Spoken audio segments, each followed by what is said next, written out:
আজ অনেক বড় একটা কাজ সমাধা করে আসলাম হাজব্যান্ডকে ছাড়াই। বিশাল বড় একটা কাজে সাইন করে আসছি।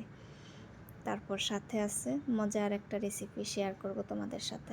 আসসালামু আলাইকুম, সবাই কেমন আছো? আলহামদুলিল্লাহ আমরা ভালো আছি। আশা করছি আমার আন্টি আপুরা তোমরা সবাই আল্লাহর অশেষ রহমতে ভালো আছো, সুস্থ আছো।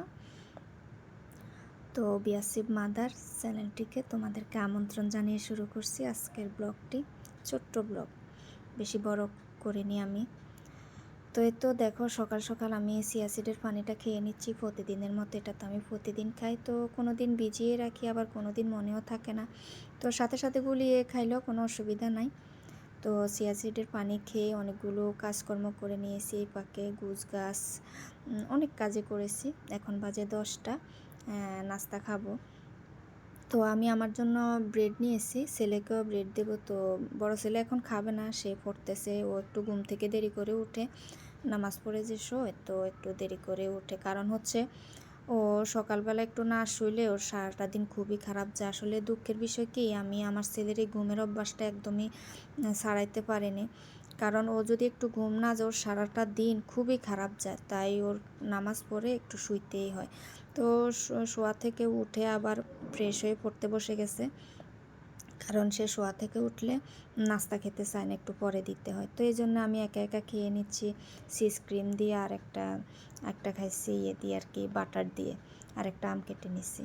তো এই তো আমি নাস্তা খেয়ে এখন ছেলের জন্য নাস্তা বানাতে যাব। ওকেও ব্রেড দেব, ও ডিম দিয়ে খাবে, একটু ঘি দিয়ে ওর জন্য ব্রেডটা ভেজে আমি ডিম দিয়ে ওর পড়ার টেবিলে দিয়ে দিচ্ছি।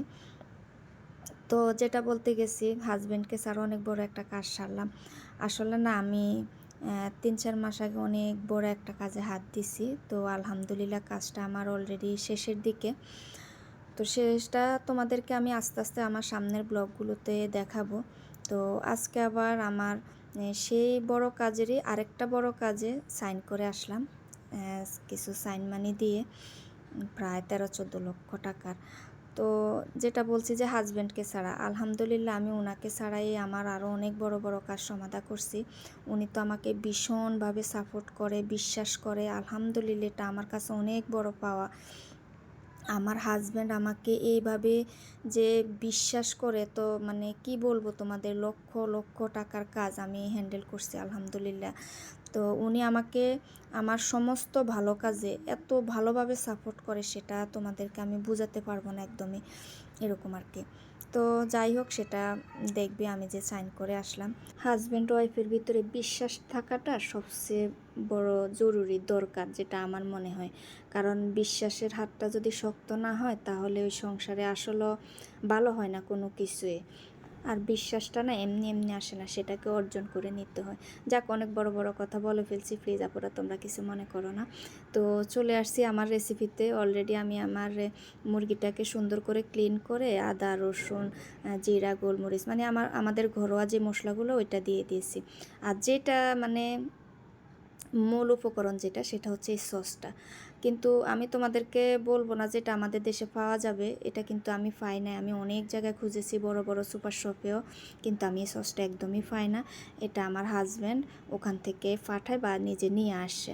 তো এই সসটাই আসলে এই চিকেনটার মেন টেস্ট আনে আর কি। তো ভীষণ ভালো লাগে, ভীষণ। এটা ওই যে আমাদের দেশের গ্রিল, তারপরে চিকেনের আরও কত আইটেম আছে না, ওগুলার যে টেস্টটা, এটার টেস্ট ওইটার টেস্টের সাথে একদমই মিলে না। মানে এটার টেস্ট সম্পূর্ণ ডিফারেন্ট, একদমই ভিন্ন। আর খেতে আমার খুবই ভালো লাগে। আমি এটার প্রেমে পড়ে গেছি এক কথায়, যখন আমি প্রথমবার সৌদি আরবে গেছি আমার হাজব্যান্ডের সাথে। তো উনি আমাকে প্রায় সময় এটা করে খাওয়াইতো, তো আমি দেখতাম না যে এটা কীভাবে করে। মাশাআল্লাহ, আলহামদুলিল্লাহ, আমার হাজব্যান্ডের রান্না ভীষণ ভালো, উনি খুব ভালো রান্না করতে পারেন। তো আমি কই, তুমি যে এটা বানাও, এটা কীভাবে করে আমাকে শিখিয়ে দাও, এটা আমার খুবই ভালো লাগছে। তো সেখান থেকে আমার এটা শেখা আর হচ্ছে এটা করা। আমি প্রায় সময় মাসে 2-1 বার তো আমার করতেই হবে, এটা না করলে তো হবেই না। আমার ভীষণ ভালো লাগে এটা। তো এই সসটা না ওই যে বললাম এটা আমাদের এখানে পায় না, যদি পাইতাম তোমাদেরকে বলতাম যে এখানে পাওয়া যায়, এখান থেকে তোমরা নিয়ে এসে এটা বানাতে পারবা। তো আর কি করার আছে, হয়তো আমাদের এখানের যে টমেটো কেচাপ টেচাপ আছে না, এগুলো দিয়েও বানানো যায় আমার মনে হয় আর কি, আমি সঠিক জানি না কারণ আমি কখনোই টমেটো কেচাপ দিয়ে করি না আর কি। তো যে এই অবশিষ্ট মশলাগুলো ছিল ওগুলো আমি দিয়ে দিচ্ছি, কারণ এই যে পোড়া পোড়া যে মশলাটা হয় না, ওইটা দিয়ে গরম গরম ভাত মেখে খেতে যে কি ভালো লাগে তোমাদের কি বলবে, তেলটা দিয়ে এই পোড়া পোড়া মশলাটা দিয়ে। তো এই তো আমার চিকেন টিকেন হয়ে গেছে, এটা তো আগের রেসিপি শেয়ার করলাম। তো এখন বাজে 11টা, আমরা মা ছেলে বের হয়ে গেলাম আমাদের সেই শুভ কাজে। আলহামদুলিল্লাহ কাজটা সেরে আসলাম, সাইন করে আসছি। এক ভাবিও ছিল, ওই ভাবিকে নিয়ে গেছে, ওই যে বললাম এক ভাবির সাথে আমার আলাপ হয়েছে প্রথমবার যখন আমি ঢাকায় আসছি, ভীষণ ভালো মানুষ উনি। তো ওই ভাবি এসো আর কি, আমরা চলে গেছি আমার বড় ছেলেকে নিয়ে।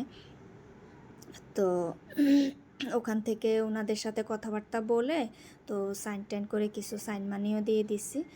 আমার কাজ সেরে আমি এখন বাসায় চলে আসছি, তোমাদের কাছ থেকে বিদায় নিচ্ছি। সবাই ভালো থাকবে, আসসালামু আলাইকুম।